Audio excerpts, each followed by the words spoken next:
Hello friends, आज मेरे दिन की शुरुआत हुई थी सुबह 3:30 बजे और इसके बाद मैं सीधे आ गई थी पढ़ाई करने के लिए।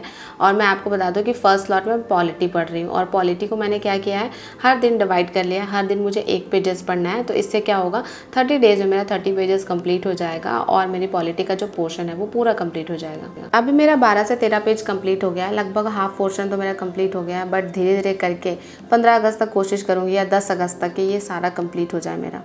मैं आपको भी कहूँगी कि आप भी कमर कस लीजिए, क्योंकि अब ना एग्ज़ाम बहुत ज़्यादा नज़दीक है, तो उसमें बहुत ज़्यादा एफिशिएंसी से पढ़ने की ज़रूरत है, बहुत ज़्यादा मेहनत करने की ज़रूरत है। और अब टाइम नहीं बचा कि आप ये सोचिए कि चलो कल से पढ़ेंगे, कल से पढ़ेंगे। ऐसे क्या होगा ना कि फिर आपका अगस्त का टाइम भी बीत जाएगा और आपका एग्ज़ाम जो है पास आ जाएगा और लास्ट में आप केवल रिग्रेट फील करिएगा। इसलिए आज से ही मेहनत दोगुनी करनी शुरू कर दीजिए। जो जो पढ़ा है उनको रिवाइज़ करना शुरू कर दीजिए। हे व्यूअर्स, सुबह के 5 बज गए हैं और आज ना मैं टाइमर लगाना भूल गई थी। और अभी आज जो पॉलिटी का मेरा टॉपिक था वो था महान्यायवादी, नियंत्रक और महालेखा निरीक्षक और इसके साथ ही संसद। और संसद में ना अनुच्छेद 79 से लेकर लगातार अनुच्छेद 104 तक दिया हुआ है और इसको लर्न करने में ना सच में मुझे नींद आने लगी है, क्योंकि इतना ज़्यादा मुझे लर्न करने का मन नहीं कर रहा था। फिर भी मैंने जैसे तैसे करके अनुच्छेद 79 से 104 तक लर्न कर लिया है। बट अभी ना मुझे थोड़ी नींद आ रही है, तो मैं सोच रही हूँ कि एक सेट सॉल्व कर लेती हूँ, क्योंकि सेट सॉल्व करने से ना माइंड थोड़ा एक्टिव हो जाता है। जब मैं बैंकिंग की प्रिपरेशन करती थी तभी मैं ऐसा ही करती थी, सुबह उठ के सबसे पहले एक सेट लगाती थी। तो अभी मैं उसी ट्रिक को यहाँ पर अपनाऊंगी। पहले एक सेट बना लेती हूँ ताकि थोड़ा मेरा माइंड जो है एक्टिव हो जाएगा, क्योंकि मैं इतने मेहनत से सुबह उठी हूँ तो अब तो मैं सोना बिल्कुल भी नहीं चाहती हूँ। तो चलिए अब मैं सेट बनाती हूँ। और सुबह मैं टाइमर लगाना भूल गई थी, बट अभी मैं टाइमर ऑन कर देती हूँ। इसके बाद ना मैं सेट बनाने आ गई थी और आज मैं किरण पब्लिकेशन की बुक से सेट नंबर 2 सॉल्व कर रही हूँ। और मैं आपको एक बात बताऊँ, इस बुक की सबसे अच्छी बात पता है क्या है कि इसमें ना 1 to 5th लेवल के क्वेश्चन है। जैसे मैंने KVS PRT का एग्ज़ाम दिया था, तो उसमें आपका अगर साइंस का क्वेश्चन देखिएगा तो उसमें तो कहा था तो उन्होंने कि 12th लेवल तक का क्वेश्चन पूछा जाएगा, बट पूछा गया था सबसे ज़्यादा क्वेश्चन 3 to 5th का और उसके बाद जो है 6 to 8 तक का। तो जब इस मॉक को मैं सॉल्व करती हूँ किरण पब्लिकेशन की बुक से, तो इसमें मैं पाती हूँ कि हाँ, इसमें भी क्वेश्चंस उसी लेवल के बनाए गए हैं जैसा कि KVS PRT के एग्ज़ाम में आया था। मैंने ना इससे पहले भी 1-2 मॉक टेस्ट की बुक खरीदी थी, बट उसमें जब मैं सॉल्व कर रही थी ना तो मेरे नंबर बहुत कम आ रहे थे, क्योंकि ना उसमें क्वेश्चन ही इतना टफ दिया हुआ था। मीन्स कि कोई क्वेश्चन तो ऐसे थे जिनको मैंने कभी सुना भी नहीं होगा। मीन्स कि उसमें ना BPSC प्रीलिम्स लेवल के क्वेश्चंस दिए हुए थे, तो इस वजह से ना उसमें नंबर मेरा बहुत कम आता था। मीन्स कि 60 से लेकर 70 के बीच में, उससे ज़्यादा तो कभी आया ही नहीं। 1 hour later. और अगर आपने अभी तक मॉक टेस्ट देना शुरू नहीं किया तो आप जल्दी से शुरू कर दीजिए, क्योंकि ये एक ऐसी चीज़ है ना जो कि आपकी प्रिपरेशन को बहुत ज़्यादा इन्हांस करती है। जैसे मान लीजिए मैंने ज्योग्राफी का कोई टॉपिक पढ़ा या फिर मैंने मॉडर्न हिस्ट्री का कोई टॉपिक पढ़ा, तो उससे रिलेटेड जब मैं क्वेश्चंस बनाऊंगी तभी मेरी उसकी प्रैक्टिस होगी। अदरवाइज़ हम ऐसा सोचेंगे कि हमने तो लर्न कर लिया, तो एग्ज़ाम में अचानक से आपको याद नहीं आएगा। और बहुत बार क्या होता है ना कि कुछ सिंपल क्वेश्चंस गलत हो जाते हैं और फिर जब हम उनको तुरंत चेक करते हैं ना, तो वो क्वेश्चंस हमारे दिमाग में हमेशा के लिए बैठ जाते हैं। तो फाइनली मेरा मॉक टेस्ट कंप्लीट हो गया है और आज ना मेरे 91 क्वेश्चन सही हुए हैं और 11 क्वेश्चन ही बस गलत हुए हैं। और आपको पता है आज मैंने सोच लिया था कि जो क्वेश्चंस मुझे नहीं आता उनको मैं ज़बरदस्ती टिक नहीं करूँगी, क्योंकि इसमें ना नेगेटिव मार्किंग भी है। तो बस इसीलिए मैंने बहुत ध्यान से मॉक बनाया। अदरवाइज़ हमेशा अगर आप देखते होंगे तो मेरे 18 से 20 क्वेश्चन गलत होते थे, बट आज बहुत ज़्यादा कॉन्सेंट्रेशन से बनाया है तो केवल 11 क्वेश्चन गलत हुए हैं। क्या आप मॉक टेस्ट दे रहे हैं? अगर दे रहे हैं तो कमेंट करके ज़रूर बताइएगा कि आपके कितने मार्क्स आ रहे हैं मॉक टेस्ट में। तो अब मैं अपना टाइमर ऑफ़ कर दूँगी और टाइमर ऑफ़ करने के बाद जा रही हूँ किचन में किचन का काम करने के लिए। अभी ना मुझे थोड़ी नींद आ रही थी और पता है जब मैं रहती थी अपने घर में तो वहाँ मैं ऐसे ही करती थी। मैं सुबह उठकर पढ़ लेती थी और उसके बाद हाफ आवर का पावर नैप ले लेती थी। तो इससे क्या होता था कि एनर्जी बनी रहती थी, थोड़ी फ्रेशनेस आ जाती थी। बट यहाँ पर सो नहीं सकते, क्योंकि यहाँ पर तो किचन में जाना है और काम करना है। पर हाँ, मैं आपको सजेस्ट करूँगी कि जितना ज़रूरी है उतना ही काम करिए, फालतू में काम मत करते रहिए। मैंने बहुत लोगों को देखा है कि एकदम अगर एक तिनका भी नीचे पड़ा हो तो उनको अंदर से अजीब लगता है और बार बार साफ़ सफाई करते रहते हैं। तो इतना साफ़ सफाई मत करिए कि आपके करियर का सफाया हो जाए। इसीलिए मैं आपको यही कहूँगी कि जितना ज़रूरी है उतना ही करिए। मैं ये नहीं कह रही कि एकदम मत करिए, नहीं, अपनी बुद्धि से जो आपको लगे कि हाँ इतना मुझे करना चाहिए, इतना करना सही है, तो उतना ही काम कीजिए। बाकी टाइम खुद पर फोकस कीजिए, खुद के लिए काम कीजिए, अपनी पढ़ाई पर ध्यान दीजिए। आपका समय है तो अपने समय को अपने लिए यूज़ कीजिए, सिर्फ दूसरों में मत बांटते रहिए। देखिए, काम करना बहुत ज़रूरी है, मैं इस बात से एग्री करती हूँ क्योंकि मैं खुद भी काम करती हूँ। बट हाँ, मैं उतना ही काम करती हूँ जितना करने के बाद मुझे ये ना लगे कि अरे बहुत थक गई हूँ, अब मेरे से पढ़ाई नहीं होगी। तो कहाँ पर आपको रुकना है ये आपको बहुत अच्छे से पता होना चाहिए। बहुत लोगों को मैंने देखा, पढ़ रहे हैं तो पढ़ते ही जा रहे, रुक ही नहीं रहे हैं, काम करें तो काम ही करते जा रहे, रुक नहीं रहे। नहीं, आपको पता होना चाहिए कि बॉर्डर लाइन क्या है, कि यहाँ तक करने के बाद अब मुझे रुकना है, अब मुझे दूसरे काम पर स्विच करना है। तो ये चीज़ आपको बहुत अच्छे से आना चाहिए। कल मैंने एक शॉर्ट्स डाला था जिसमें मैंने सास बहू का डाला था, तो उसमें बहुत सारे लोगों ने कमेंट किया था और कहा था कि दी मैं इसका रियल एग्जांपल हूँ। पहले मुझे लोगों ने कहा कि मुझे पोता पोती दे दो और उसके बाद अब मेरे बच्चे की केयर नहीं करते हैं और इस वजह से हमारी पढ़ाई डिस्टर्ब होती है। आप मुझे बताइए, मेरे चैनल को ना बहुत सारी हाउसवाइफ्स देखती हैं और जो हाउसवाइफ्स नहीं भी देखती है तो उनकी एज 20 से तो ऊपर ही होगी। आप बताइए कि 20-25 साल में भी अगर हमारे पास इतनी सी समझदारी नहीं है कि हम लोगों को परख सके, तो सोचिए कि ये कितना बड़ा दुर्भाग्य है हमारे लिए। हम ऐसा क्यों होते हैं कि लोग हमें कहते हैं और हम मान जाते हैं? हम क्यों ऐसा सोचते हैं कि हमारा बच्चा है तो उसकी जिम्मेदारी कोई और लेगा? नहीं, जिस दिन आप खुद से उम्मीद करिएगा ना और अपनी रिस्पॉन्सिबिलिटी कम्प्लीटली खुद ले लीजिएगा, उस दिन आप दूसरों से उम्मीद करना छोड़ दीजिएगा।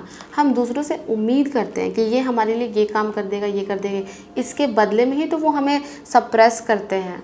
अगर आप दूसरों से उम्मीद ही करना छोड़ दीजिएगा तो किस बात के लिए आपको दबाएंगे, किस बात के लिए आपको नीचा दिखाएंगे? मैं आपको यही कहूँगी कि girls, raise your standards high. अपने स्टैंडर्ड्स को हाई कीजिए। हम ऐसे अपनी ज़िंदगी नहीं जी सकते कि कोई दूसरा मेरा खर्चा उठा ले, कोई दूसरा मुझे कपड़े ख़रीद कर दे। कब तक ऐसे जिएंगे? मुझे तो ऐसी ज़िंदगी से बहुत ज़्यादा टेंशन होती है सच में, और मैं फाइनेंशियली बहुत जल्दी इंडिपेंडेंट होना चाहती हूँ। समाज लड़की को बहुत कुछ सिखाता है कि लड़की हो, ऐसे रहो, ऐसे बोलो, ऐसे चलो, ये बात सोचो। लेकिन जब उसी लड़की की ज़िंदगी में कुछ ख़राब हो जाता है ना, तो समाज नहीं आता देखने के लिए। इसलिए मैं आपको यही कहूँगी कि दूसरों की बातों में रहना छोड़ दीजिए। दूसरे क्या कहते हैं उस पर बिल्कुल ध्यान मत दीजिए, ध्यान अपने ऊपर दीजिए कि आपको पढ़ना है, दैट मीन्स कि पढ़ना है। अब कैसे पढ़ना है ये आपको खुद सोचना पड़ेगा। और एक बात ये भी जान लीजिए कि where there is will there is a way. भगवान ना कोई ऐसी प्रॉब्लम नहीं बनाते जिसका कोई सॉल्यूशन ना हो। तो सॉल्यूशन पर फोकस कीजिए कि अब आपको क्या करना है, कैसे स्टडीज़ के लिए टाइम निकालनी और कैसे फाइनेंशियली इंडिपेंडेंट होना है। क्योंकि मुझे ऐसा लगता है कि फाइनेंशियली इंडिपेंडेंट होना आज की डिमांड है। और एक बात कि ज़िंदगी अगर हमारी है तो ये हम डिसाइड करेंगे कि उसे हमें कैसे जीना है। कोई दूसरा डिसाइड करने वाला कोई नहीं होता है। हाँ, हम किसी से सजेशन ले सकते हैं, किसी के व्यू पॉइंट को सुन सकते हैं, पर हाँ, किसी को अधिकार नहीं दे सकते कि तुम मुझे डायरेक्ट करो कि मुझे कैसे ज़िंदगी जीनी है। तो फाइनली सारा काम करने के बाद मैं आ गई थी यहाँ पर बर्तन धोने के लिए। और मैं ना आपको एक बहुत ही फ़नी कमेंट दिखाने वाली हूँ आज। मेरे एक सब्सक्राइबर ने मुझे कमेंट किया था। मेरे सब्सक्राइबर ने लिखा था कि दीदी SSSB की वैकेंसी आने के बाद अपनी सिस्टर के पास चले जाना, वरना ये बर्तन हमारा मरते दम तक पीछा नहीं छोड़ेंगे। और इसके बाद उन्होंने एक बहुत फ़नी लाइन लिखी थी। उन्हें लिखा था कि शायद पूरा पाषाण काल में लोग इसीलिए शवों को बर्तन के साथ दफनाते होंगे ताकि लोग वहाँ भी बर्तन साफ़ करते रहें। और मैं आपको क्या बताऊँ, इससे पढ़ के तो इतनी हंसी आई ना कि मैंने सोचा कि मैं इसे व्लॉग में ज़रूर शेयर करूँगी आप सबसे। आप मुझे बताइएगा कि आपको ये कमेंट कैसा लगा।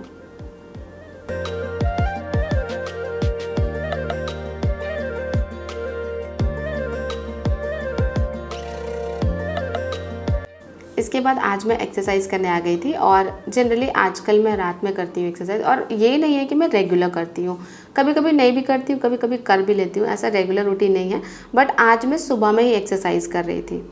1 hour later. और आज मैंने बर्न किया 608 कैलोरीज और बहुत मज़ा आया एक्सरसाइज करके। एक्चुअली एक्सरसाइज करने के बाद ना मूड मेरा बहुत ज़्यादा फ्रेश हो जाता है और बहुत ज़्यादा पॉजिटिव एनर्जी आ जाती है बॉडी के अंदर, और इसके बाद पढ़ाई करने में भी हेल्प मिलती है।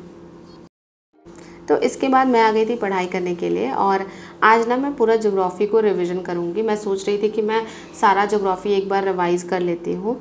तो बस यहाँ पर मैंने अपने ज्योग्राफी का नोट्स जो है वो खोल लिया। और बहुत लोग ये क्वेश्चन पूछते हैं ना कि दी आप ऑफिसर्स एकेडमी की बोर्ड PDF से पढ़ रही हैं या फिर जो उन्होंने PDF प्रोवाइड किया है। तो देखिए, एक तरह से मैं कहूँगी कि मैंने तो नोट्स बनाया, तो सर ने बोर्ड में जो लिखवाया है मैंने उसी को केवल कॉपी में नोट डाउन किया है, तो वो हो गई बोर्ड PDF। तो आप बोर्ड PDF पढ़ लीजिए। मुझे लगता है बोर्ड PDF बहुत ज़्यादा है, उसे ही कंप्लीट करने में आपका बहुत ज़्यादा टाइम लग जाएगा।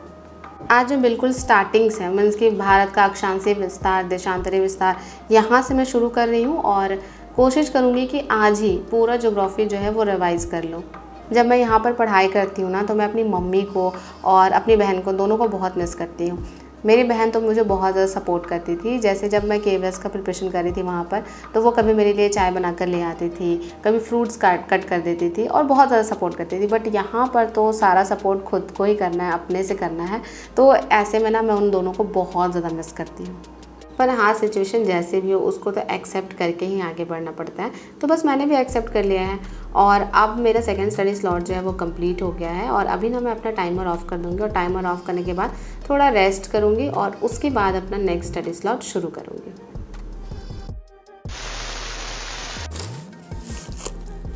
हे व्यूअर्स, अब मैं अपना थर्ड स्टडी स्लॉट शुरू करने जा रही हूँ। तो सेकंड स्टडी स्लॉट में ना मैंने बिहार की भूगर्भिक संरचना तक पढ़ लिया है और अब मेरा नेक्स्ट टॉपिक जो है वो है भारत के भौतिक प्रदेश। और आज का जो मेरा टारगेट है वो ये है कि ज्योग्राफी को मुझे एक बार रिवाइज करना है, क्योंकि आजकल जो मैं सेट में क्वेश्चन बना रही हूँ ना, तो मुझे ज्योग्राफी का क्वेश्चन थोड़ा कन्फ्यूजन हो रहा है, क्योंकि मैंने ज्योग्राफी को एक ही बार पढ़ा है, उसे रिवाइज नहीं किया है। तो आज का टारगेट ये है कि पूरा मुझे रिविजन करना है, चाहे मुझे जितना भी टाइम लगे। तो बस अभी मैं शुरू करूँगी भारत के भौतिक प्रदेश और पढ़ना शुरू करती हूँ। तो चलिए मिलती हूँ आपसे थर्ड स्टडी स्लॉट कंप्लीट करने के बाद।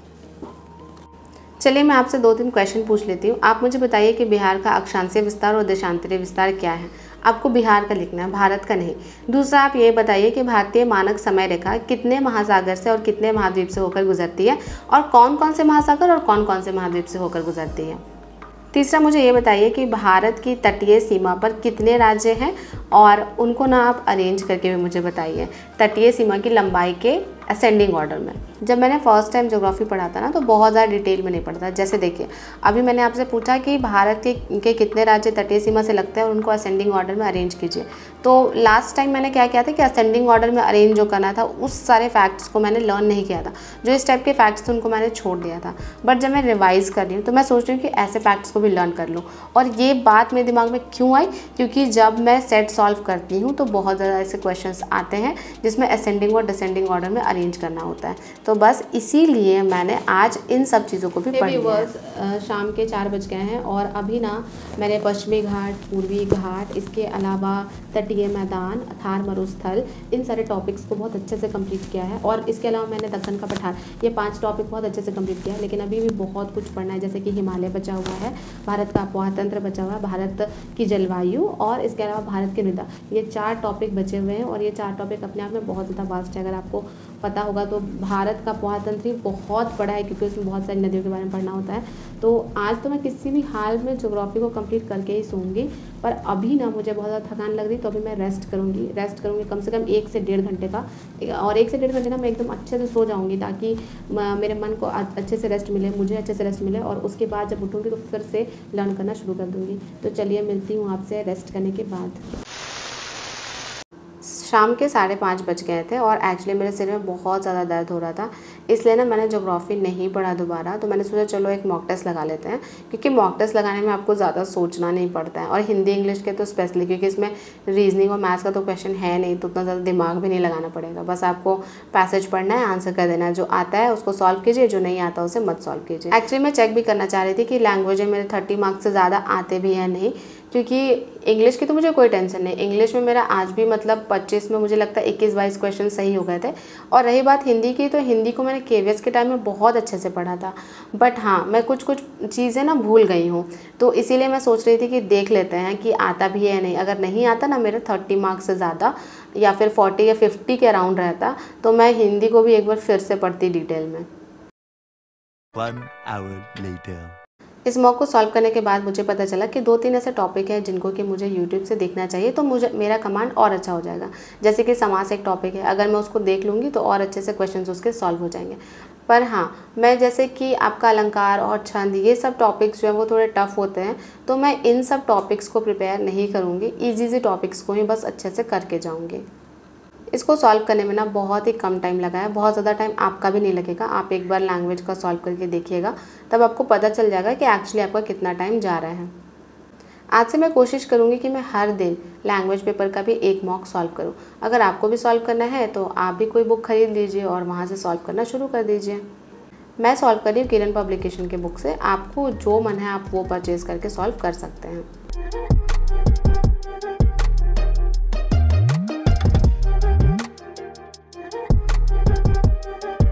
तो लैंग्वेज पेपर में मेरे टोटल 67 क्वेश्चन सही हुए हैं और 12 क्वेश्चन गलत हुए हैं।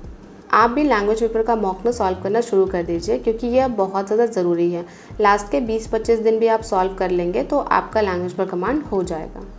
ये व्यूअर्स शाम के 6:10 हो गए हैं और मैंने सोचा था ना कि जब मैं सोकर उठूँगी तब मैं ज्योग्राफी का बाकी बचा हुआ पोर्शन रिवाइज़ करूँगी या लर्न करूँगी, पर मेरे सिर में बहुत ज़्यादा दर्द है। मुझे लगा था कि सोने से ठीक हो जाएगा, बट अच्छा मुझे फील नहीं हो रहा था। तो फिर मैंने सोचा कि चलो एक सेट बना लेते हैं हिंदी इंग्लिश का।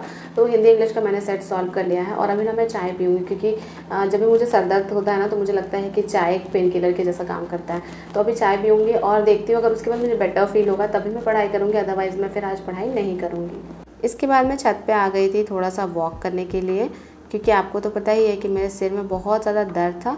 और एक्चुअली ना इसलिए भी होता होगा क्योंकि मैं दिन भर एक ही रूम में रहती हूँ, पढ़ाई करती रहती हूँ, तो इस वजह से भी मुझे लगता है कि कभी कभी हेडेक हो जाता है।